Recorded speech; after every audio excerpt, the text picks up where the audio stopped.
kesho tarehe 14 ya mwezi wa 5 tunaanza kugawa pembejeo kwa wilaya ya Tunduru. Na tulikuwa na kikao, bahati nzuri tulibariki kwenye kikao cha kamati ya pembejeo wilaya, ambapo mheshimiwa DC wetu Simon Chacha ndio mwenyekiti wa kamati hiyo.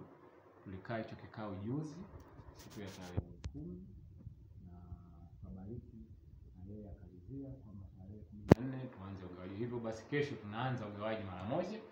Kwa hiyo nitoa wito kwa wakulima wote wa zao la korosho ndani ya wilaya ya Tunduru wakae mkao, waende kwenye vituo vya kugawiwa. Huko watakutana na viongozi wa vyama vya msingi, kutakuwa pia maafisa ugani wa halmashauri, lakini kutakuwa na maafisa ugani wale wa BBT ambao wametoka bodi ya korosho. Tumeboresha mfumo kidogo. Kwa hiyo mkulima akifika pale atataja majina yake, atatoa namba yake ya token kwa maana namba ya mkulima. Kisha itaonyesha kwenye mfumo kwamba anapokea pembejeo zake kiasi gani, kwa maana salfa ya unga mifuko mingapi na viuatilifu vya maji lita ngapi, na yeye atapata message kwa wakati huo. Haya ndio matunda ya Mheshimiwa Rais wa Jamhuri ya Muungano wa Tanzania kupitia Mheshimiwa Hussein Bashe ambaye ndio waziri wetu wa kilimo.